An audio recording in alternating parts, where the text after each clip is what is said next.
क्या हम अंतिम समय की दुनिया में जी रहे हैं? अगर ऐसा है तो बाइबल इस समय के बारे में क्या बताती है? ये युद्ध के दिन, विनाश के, बिना विश्राम के, झगड़े, धोखा और अराजकता के आने वाली बातों के लिए तैयार होने के लिए यीशु ने हमें भविष्यवाणी दी है, जिससे हम प्राथमिकता की ओर ध्यान दे सकें, अपने चरित्र को निश्चित कर लें। अनिश्चितता के इन दिनों में जैसे तैसे जीने के बजाय हमें आगे बढ़ना होगा। उसने ये जानकारी हमें इसलिए नहीं दी कि हम आने वाली बातों से डर जाएं या अंतिम समय के संसार से भयभीत हो जाएं, लेकिन यीशु ने हमें ये संदेश दिया है ताकि हम इसका सामना कर सके भरोसे के साथ और आशा के साथ। हमारे आसपास की परिस्थितियां शायद बहुत ही विनाशकारी दिखाई दे और भविष्य अंधकार में दिखें, लेकिन ये हमें मजबूत बनाए और तैयार कर दे कि हमारे आसपास के संसार में हम ज्योति हो जाएं। अंतिम समय का संसार। सच्चाई आज मायने रखती है, पहले से भी बढ़कर। तो फिर ऐसा क्यों हम ये सोचते हैं कि हम किसी पर अभी भरोसा नहीं रख सकते हैं? क्योंकि हमारी परंपरा ने निश्चित किया है कि सत्य मायने नहीं रखता। ये उस समय की परिस्थिति पर आधारित होता है। जब तक आप किसी को चोट नहीं पहुंचा रहे हैं तो यहाँ सफेद झूठ बोलना ठीक है, या सत्य को थोड़ा खींच ले और जब जरूरत पड़े तो दूसरों को धोखा देते जाएं। हेलो, मैं हूँ डेविड जर्माया। दिशा परिवर्तन में आपका स्वागत है। आज के संसार में हम आधे अधूरे सच्चाई की विचारधारा को स्वीकार करते हुए देख रहे हैं। तो हम कैसे सत्य को झूठ से अलग कर सकते हैं? हमारे जीवन में भक्तिपूर्ण प्रभाव को अभक्ति से कैसे दूर कर सकते हैं? आज के संदेश में, जिसका शीर्षक है धोखे के संसार में सच्चे रहें, हम यीशु की शिक्षा की ओर देखेंगे कि यह हमें प्रोत्साहित करे और तैयार करें कि प्रभु के सत्य को जानें और हम में इतना साहस हो कि हम उसकी घोषणा करें और वैसे ही जीते जाएं। और ये आ रहा है आज के एडिशन दिशा परिवर्तन में। दिशा परिवर्तन देखने के लिए धन्यवाद। तो आइए डॉक्टर जर्माया से उनका संदेश सुनते हैं, धोखे के संसार में सच्चे रहें। आज हमारे संसार में धोखा तो सामान्य बात है और वचन में अक्सर इसी विषय पर बताया गया है, जबकि धोखा देने का काम तो उत्पत्ति 3 में शुरू हुआ है, अदन की वाटिका में। और हम देखते हैं कि ये तो विशेष जगह ले रहा है नए नियम के भविष्यवाणी के वचनों में। जब चेले यीशु के पास में आए और उससे भविष्य के बारे में पूछा, यीशु ने अपना प्रत्युत्तर इस गंभीर चेतावनी के साथ में दिया। उसने यही कहा, सावधान रहो, कोई तुम्हें न भरमाने पाए। यीशु ने कहा, सावधान रहो, कोई तुम्हें न भरमाने पाए। संसार के अंतिम दिनों में धोखे का स्तर यीशु के अनुसार अंतिम समय के संसार में धोखा बड़ी भूमिका निभाएगा। हमेशा हमें सचेत रहना है झूठ और गलत मार्गदर्शन के बारे में। प्रभु ने हमें चेतावनी दी है कि हम विशेष रूप में सचेत रहें आत्मिक धोखे के बारे में, जैसे उसके वापसी के दिन करीब आ रहे हैं। मत्ती अध्याय 24 वचन 23 और 24 इस तरह कहते हैं, यदि कोई तुमसे कहे देखो मसीह यहाँ है या वहाँ है, तो विश्वास न करना, क्योंकि झूठे मसीह और झूठे भविष्यवक्ता उठ खड़े होंगे और बड़े चिन्ह और अद्भुत काम दिखाएंगे कि यदि हो सके तो चुने हुओं को भी भरमा दे। यीशु ने अपने चेलों को विशेष करके बताया कि वो इन झूठी बातों और दावों के शिकार न बने। हर सदी में, यानी पहले स्त्री और पुरुष से लेकर कई पास्टर्स ने मसीहा होने का दावा किया है, लेकिन यीशु की चेतावनी केवल उसी धोखे के बारे में नहीं है। अपने संदेश में वो अपने चेलों से वचन 11 में कहते हैं, बहुत से झूठे भविष्यवक्ता उठ खड़े होंगे और बहुतों को भरमाएंगे। हर एक व्यक्ति जो खुद मसीहा होने का दावा करता है, उसके साथ कम से कम 10 झूठे भविष्यवक्ता होंगे जो उभर कर आएंगे। वो भविष्य के बारे में दावा करेंगे कि वो जानते पर उन्हें पता नहीं है। वो तो झूठे भविष्यवक्ता हैं। उदाहरण के लिए 1883 में न्यू इंग्लैंड में विलियम मेयर थे।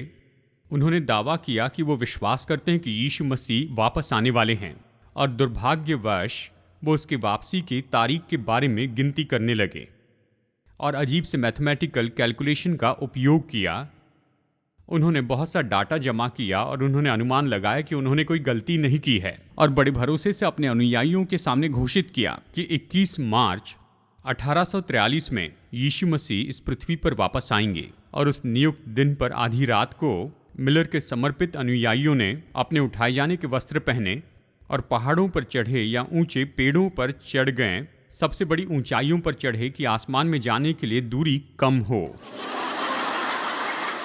पर वो दिन आया और चला गया और प्रभु उस दिन नहीं आए और पेड़ तो सच में बेचैन हो गए थे। और फिर मिलर के अनुयायी बड़े निराश होकर 22 मार्च को ब्रेकफास्ट करने के लिए घर लौटे। तब उनके पड़ोसी और उनके मित्र उनका इस तरह से मजाक उड़ाने लग गए। उस दिन उस तरह से गहरे रूप में निराश हुए स्त्रियों और पुरुषों के लिए दुख का दिन था। लेकिन मिलर तो इतिहास के बहुत से झूठे भविष्यवक्ताओं में से बस एक उदाहरण है। दुख की बात है जब हम पढ़ते हैं उनके वचन के अध्ययन के ऊपर आधारित होकर इस तरह से अनुमान लगाते हैं, तो मैं यही सोचता हूं कि वो किस बाइबल का अध्ययन कर रहे हैं। क्योंकि अगर एक सत्य के बारे में हम बहुत ही निश्चित होकर कह सकते हैं तो वो यही है, हमारे प्रभु यीशु की वापसी का जो दिन है उसे इस पृथ्वी पर कोई भी नहीं जानता है, न जान सकता है। वचन में ये बहुत ही स्पष्ट रूप में बताया गया। इसे दर्शाने वाले ये 3 वचन हैं। मत्ती 24:44, इसलिए तुम भी तैयार रहो क्योंकि जिस घड़ी के विषय में तुम सोचते भी नहीं हो उसी घड़ी मनुष्य का पुत्र आ जाएगा। मत्ती 25:13, इसलिए जागते रहो क्योंकि तुम न उस दिन को जानते हो न उस घड़ी को जिसमें मनुष्य का पुत्र आएगा। मरकुस 13:32, उस घड़ी या उस दिन के विषय में कोई नहीं जानता। गौर से सुनिए, न स्वर्ग के दूत और न पुत्र परंतु केवल पिता। क्या आप जानते हैं जब यीशु इस पृथ्वी पर थे तो वो नहीं जानते थे कि उसकी वापसी कब होगी। कोई कहेंगे ये कैसे सच हो सकता है, वो परमेश्वर का पुत्र था, सर्वज्ञानी था। हाँ वो थे, लेकिन इस पृथ्वी पर रहते समय उसने खुद अपनी इच्छा से मानव रूप धारण किया और सारे स्वभाव गुणों से वो तो पूरी तरह से अलग हो गए। पृथ्वी पर मनुष्य जैसे रहे वो अभी जानते हैं और इसका इंतजार कर रहे हैं, पर जब पृथ्वी पर थे यीशु नहीं जानते थे कि वो कब वापस आएंगे। स्वर्गदूत को अभी भी पता नहीं कि वो कब आएंगे।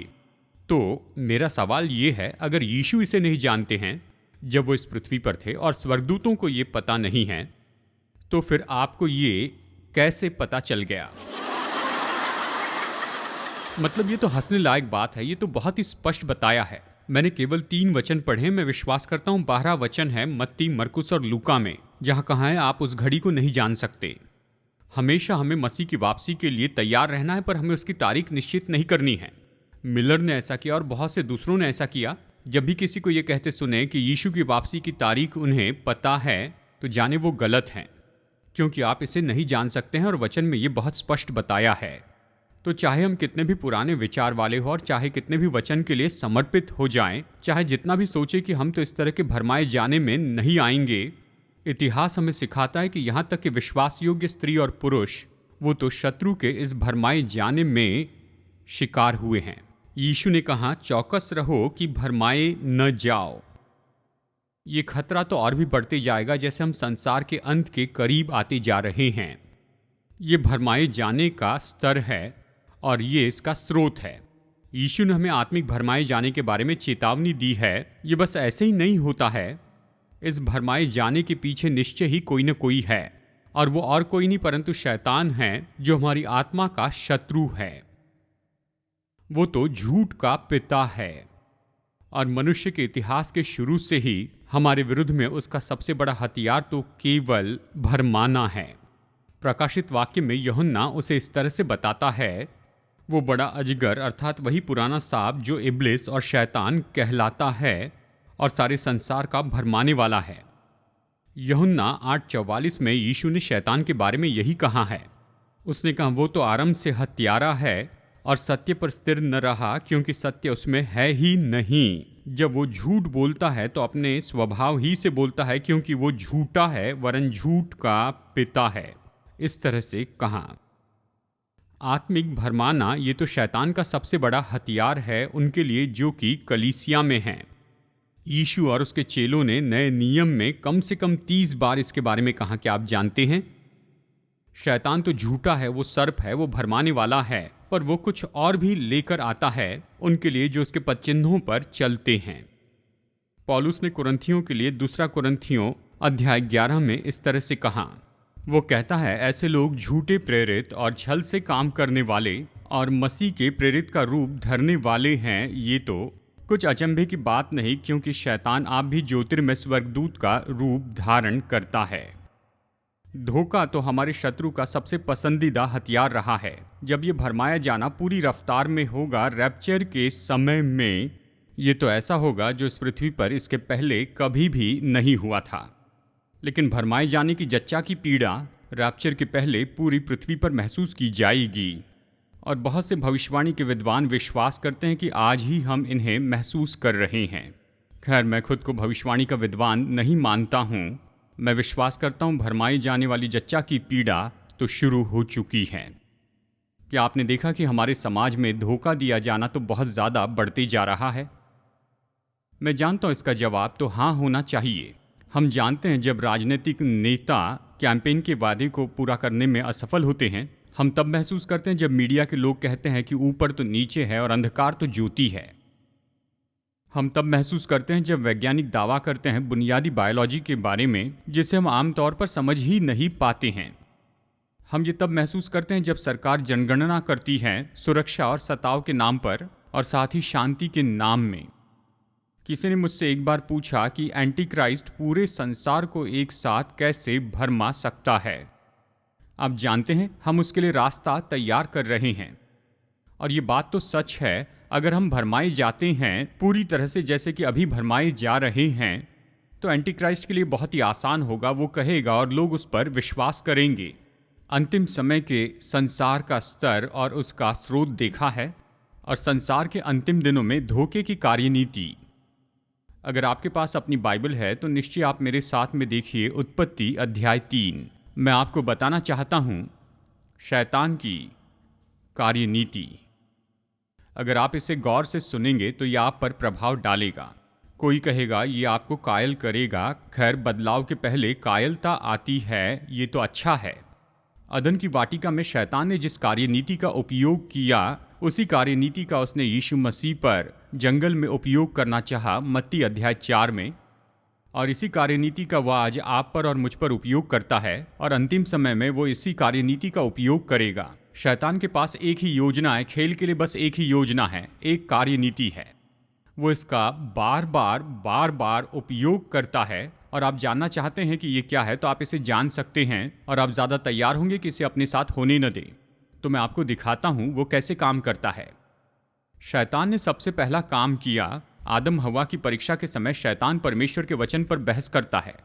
उत्पत्ति अध्याय 3 वचन 1। यहोवा परमेश्वर ने जितने बनेले पशु बनाए थे उन सब में सर्प धूर्त था। उसने स्त्री से कहा, क्या सच में परमेश्वर ने कहा है तो इस वाटिका के किसी वृक्ष का फल न खाना? परमेश्वर ने जो कहा, तुरंत शैतान ने उसमें मिलावट करनी चाहिए, थोड़ा सा बदलाव लाया। उसने हव्वा को सलाह दी कि शायद उसने परमेश्वर को सही तरीके से नहीं सुना है। आज हमारे साथ ये बिल्कुल ऐसा ही होता है। परमेश्वर का स्पष्ट वचन हमारे सामने है। यह हमें कुछ नहीं करने के लिए कहता है जो सच में करना हमें पसंद है।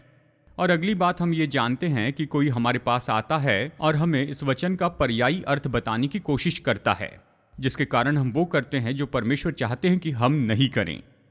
ये तो निर्णय का पल होता है। उस समय हमें चुनाव करना पड़ता है कि परमेश्वर के वचन की सच्चाई जैसे लिखी वैसे उसे स्वीकार करें, या फिर हम इस तरह से भरमाए जाएं।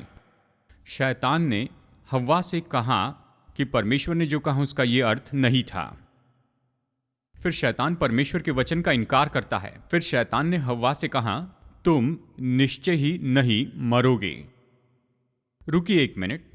संदेह से इनकार करने का मार्ग कोई बड़ा मार्ग नहीं है। जब शैतान ने कहा कि निश्चय ही तुम नहीं मरोगे, यानी जानबूझकर परमेश्वर ने जो कहा था उसके विरुद्ध में कह रहा था। आप ही देखिए उत्पत्ति 2:17 में, पर भले और बुरे के ज्ञान का जो वृक्ष है उसका फल तू कभी न खाना, क्योंकि जिस दिन तू उसका फल खाएगा, ये आगे क्या कहता है, उसी दिन अवश्य मर जाएगा। अब यहाँ पर इस क्रम को देखना बहुत जरूरी है। संदेह इनकार करने के लिए द्वार खोलता है। अगर शुरू में आदम और हव्वा शैतान की नहीं सुनते तो आखिर में वो उसके शिकार नहीं होते। जब भी आप वचन का कोई अनुवाद देखना चाहते हैं, जब वचन आपको कुछ करने की अनुमति देते हैं और अपने दिल में जानते हैं कि वो गलत है, तो हर समय आप शत्रु के लिए थोड़ी थोड़ी ज़मीन देते हैं, आप द्वार खोलते हैं जब तक कि शैतान पूरा गंदगी का ट्रक लेकर न आए और आपके जीवन में पूरा कचरा न भर दे। और वो हर समय इसे करेगा। शैतान प्रभु वचन पर बहस करता है और फिर वचन का इनकार करता है, परमेश्वर के वचन को हटाता है। वो कहता है अगर ऐसा करोगे तो परमेश्वर के तुल्य हो जाओगे। वो प्रभु के वचन पर बहस करता है, उसका इनकार करता है, परमेश्वर के वचन को हटाता है, फिर परमेश्वर की भलाई को बिगाड़ता है। ये बड़ी धूर्तता से है, पर ध्यान दीजिए उत्पत्ति 2:16 और 17 में यहोवा परमेश्वर ने आदम को ये आज्ञा दी, तू वाटिका के सब वृक्षों का फल बिना खटके खा सकता है, पर भले और बुरे के ज्ञान का जो वृक्ष है उसका फल तू कभी न खाना, क्योंकि जिस दिन तू उसका फल खाएगा उसी दिन अवश्य मर जाएगा। देखिए परमेश्वर कितने उदार हैं। भलाई की बहुतायत तो मुफ्त में दी गई, बस एक ही रुकावट थी। देखिए परमेश्वर की मुख्य आज्ञा को हव्वा ने अपने शब्दों में कैसे बदल दिया जब उसने शैतान से उत्पत्ति अध्याय 3 में कहा, स्त्री ने सर्प से कहा, इस वाटिका के वृक्षों के फल हम खा सकते हैं। देखिए क्या कमी है, परमेश्वर के अनुग्रह के प्रयोजन को छोड़ दिया कि वो और आदम तो बेखटके खा सकते थे। मैं आपसे पूछता हूं, क्या परमेश्वर भला है? क्या वो आपके लिए भला है? आपका हफ्ता अच्छा बीता है? शायद मेरे जैसे कुछ समस्याएं होंगी, लेकिन अच्छा हफ्ता था और परमेश्वर भला है। और जब प्रभु के साथ चलते हैं तो जिंदगी अच्छी है। शैतान नहीं चाहता कि आप इस पर विश्वास करें, वो चाहता है कि आप माने परमेश्वर तो कंजूस है, समझौता करने वाला व्यक्ति है। बाइबल हमें बताती है कि शैतान परमेश्वर के वचन पर बहस करता है, उसका इनकार करता है, उसके वचन को हटाता है और परमेश्वर की भलाई को बिगाड़ता है और परमेश्वर के विवरण को नाटकीय बताता है। हम कहीं भी नहीं पाते हैं कि परमेश्वर ने उन पहले मनुष्यों को मना किए गए पेड़ को छूने के लिए नहीं कहा, पर हव्वा ने सर्प से कहा, इस वाटिका के वृक्षों के फल हम खा सकते हैं, पर जो वृक्ष वाटिका के बीच में है उसके फल के विषय परमेश्वर ने कहा, न तो तुम उसको खाना और न उसको छूना, नहीं तो मर जाओगे। परमेश्वर ने यह नहीं कहा था, उसने छूने के बारे में कुछ नहीं कहा था। आप कहेंगे इससे क्या फर्क पड़ता है कि यह अजीब सी बात है, क्या यह मूर्खता की बात है? नहीं, मैं कहूंगा अच्छा सवाल है। जब आप शैतान को अपने जीवन के भीतर आने के लिए रास्ता देते हैं तो आप परमेश्वर के अनुग्रह के बारे में कम सोचेंगे और प्रभु की व्यवस्था पर ज्यादा सोचेंगे। आप क्या नहीं कर सकते उस पर गौर करेंगे, इसके बजाय कि आप क्या कर सकते हैं। फिर आगे आप सोचेंगे कि परमेश्वर आपकी कोई परवाह नहीं करते हैं, शायद वो आपकी भलाई के बारे में कोई भी दिलचस्पी नहीं लेते हैं। तो इससे क्या फर्क पड़ता है? जो मैं करना चाहता हूं वो मैं करूंगा। जब भी हम अपने जीवन की सीमाओं पर बहुत ज्यादा जोर देते चले जाते हैं तो हम खुद को भरमाए जाने देते हैं। और ये तो आखिरी है, शैतान परमेश्वर के दंड को घटाता है। हव्वा ने कहा, कहीं तुम मर न जाओ। नहीं, परमेश्वर ने ये नहीं कहा। परमेश्वर ने ये नहीं कहा कहीं तुम मर न जाओ, उसने कहा तुम निश्चय ही मरोगे। वचन 17 कहता है, पर भले और बुरे के ज्ञान का जो वृक्ष है उसका फल तू कभी न खाना, क्योंकि जिस दिन तू उसका फल खाएगा उसी दिन तू अवश्य मर जाएगा। हव्वा ने अवश्य मर जाएगा भाग छोड़ दिया और बदल कर कहा, कहीं ऐसा ना हो कि तू मर जाए। ये इस तरह सुनाई दे शायद मृत्यु हो, ये हो सकती है, यानी इसकी संभावना है। और देखिए ये तो बहुत ही स्पष्ट है कि मृत्यु तो पाप से जुड़ी हुई है। जो पाप करता है वो मरता है। पाप की मजदूरी तो मृत्यु है। आधुनिक विश्वासियों के लिए आसान है कि बस वचन पढ़ते जाएं। जब वचन कहता है निश्चय तो उसे शायद के रूप में ले या ध्यान दे, जबकि वचन कहता है कि आज्ञा माने। जब आप ऐसा करते हैं तो शैतान के धोखे के लिए खुद को खुला कर देते हैं। मुझे गौर से सुनिए दोस्तों, शैतान आपकी मदद करना नहीं चाहता वो आपको नाश करना चाहता है, वो आपको उभारना नहीं चाहता है, लेकिन आपको फाड़ देना चाहता है। वो आपको आज़ाद नहीं करना चाहता, आपको गुलाम बनाना चाहता है। यीशु ने शैतान के बारे में यही कहा है, वो किसी और काम के लिए नहीं परंतु केवल चोरी करने और घात करने और नष्ट करने आता है। मैं इसलिए आया हूं कि वे जीवन पाए और बहुतायत का जीवन पाए। तो यहां हमारे संसार में भरमाए जाने का स्तर दिया है, इसका स्रोत और इसकी कार्यनीति भी। अब इसके लिए यही हल है। हमारा संसार तो भरमाए जाने में गहरा और गहरा उतर रहा है, तो इसके लिए हल क्या है?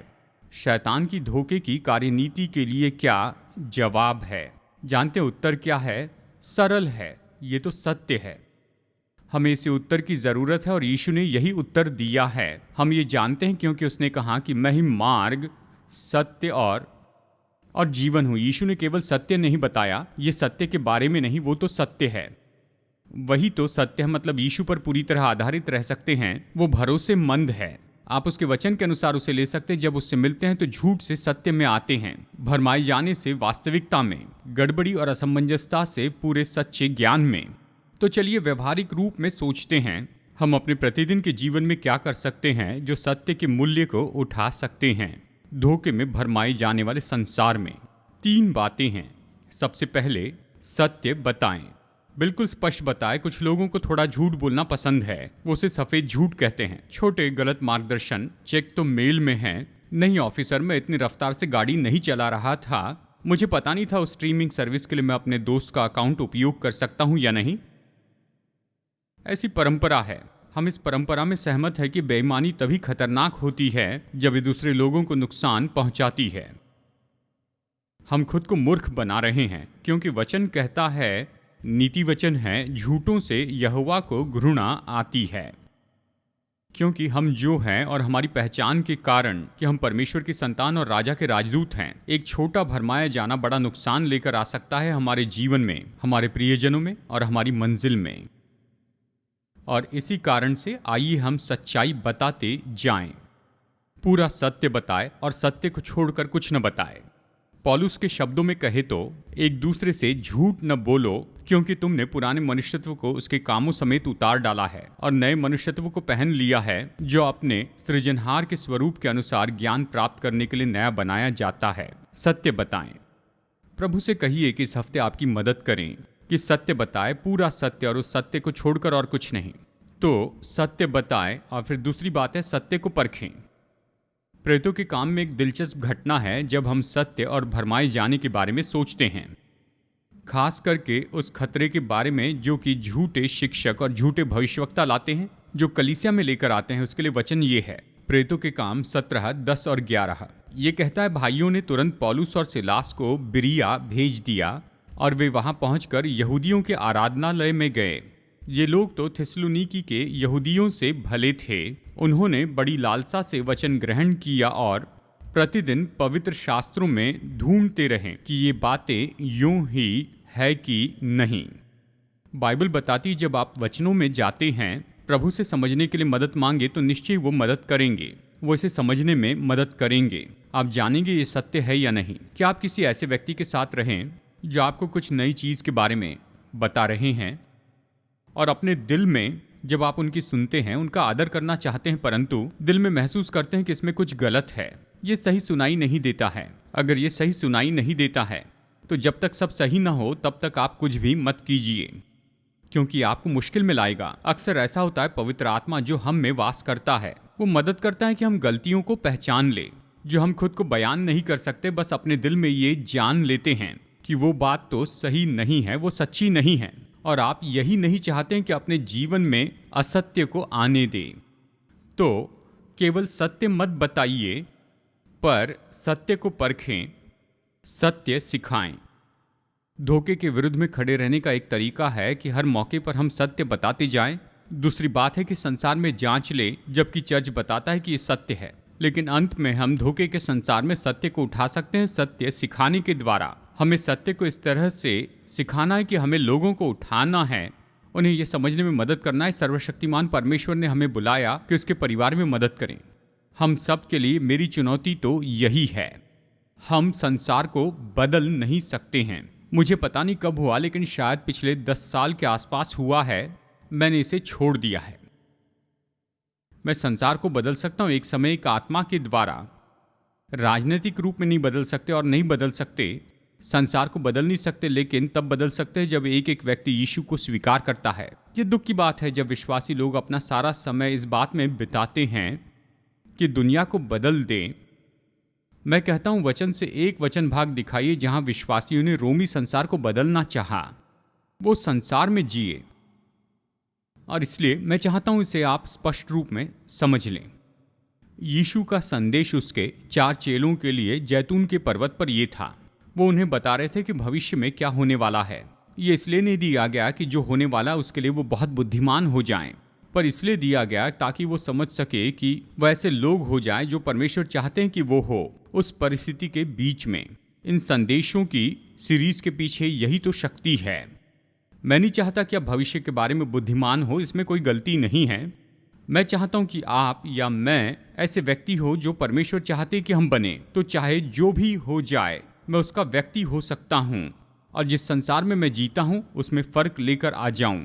देखिए, आधुनिक लोगों के लिए सत्य जैसी कोई भी बात तो नहीं होती है। वो कहते हैं हम अपने सत्य को बनाते हैं। आपके पास अपना सत्य, मेरे पास अपना है, और आपका सत्य मेरे सत्य से नहीं मिलता। शैतान ने बड़ी चालाकी से हमारी परंपरा में इस तरह से झूठे सत्य की परिभाषा लाई है। ये तो हमारे स्कूल में है और यहाँ तक कि हमारी कलीसियाओं में है। अगर आप इस विचार को स्वीकार करते हैं तो आप यीशु के सच्चे अनुयायी नहीं हो सकते हैं। गौर से सुनिए, हर एक सच्चे विश्वासी को सत्य जानना और उससे प्रेम रखना है। वचन कहता है जो नाश होने वाले हैं उनका एक स्वभाव गुण तो ये है, ऐसे लोग जो स्वर्ग में नहीं जाएंगे, वो ये है कि उन्होंने सत्य के प्रेम को स्वीकार नहीं किया ताकि वो उद्धार पाएं। और इसका उपयोग तो यही है कि सत्य का प्रेम तो ये तो उद्धार के विश्वास में बना है, और यही तो हर एक सच्चे विश्वासी की निश्चित करने वाली ऐसी विशेषता है। यीशु के शब्दों में कहे तो तुम सत्य को जानोगे और सत्य तुम्हें स्वतंत्र करेगा। तो आज मैं हम सबको यही बताना चाहता हूं।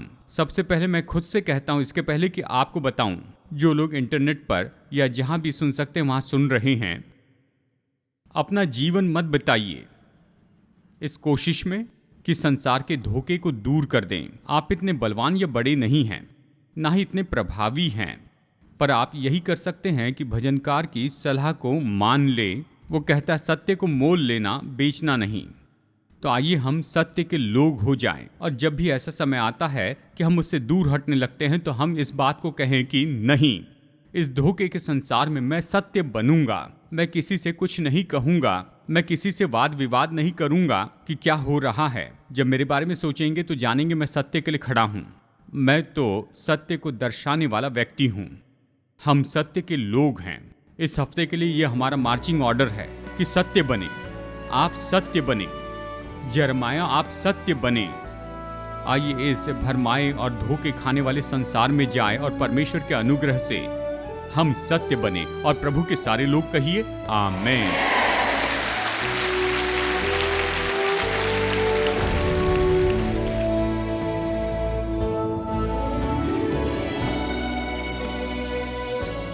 दिशा परिवर्तन में आज मेरे साथ जुड़ने के लिए धन्यवाद। जितना ज्यादा हम वचन का अध्ययन करेंगे उतना ज्यादा हम समझेंगे कि हमारे प्रेमी परमेश्वर चाहते हैं कि हम में से हर एक व्यक्ति के साथ व्यक्तिगत संबंध रखें। अगर आप ये संबंध शुरू करना चाहते हैं और निश्चित होना चाहते हैं कि आप मसीह के साथ अनंत काल बिताएंगे, तो बस अपने पापों से पश्चाताप कीजिए और प्रभु यीशु से कहें कि वो आपके प्रभु और उद्धारक हो जाएं। अगर आपने विश्वास का ये कदम उठाया है तो मैं आपको प्रोत्साहित करता हूं कि दूसरे विश्वासियों को अपना निर्णय बताइए, या विश्वास योग्य सेवकाई को या लोकल चर्च को, और अपने विश्वास में निरंतर बढ़ते जाएं। परमेश्वर आपको आशीष दे। अगली बार आपसे मुलाकात की आशा है, यहीं पर दिशा परिवर्तन में।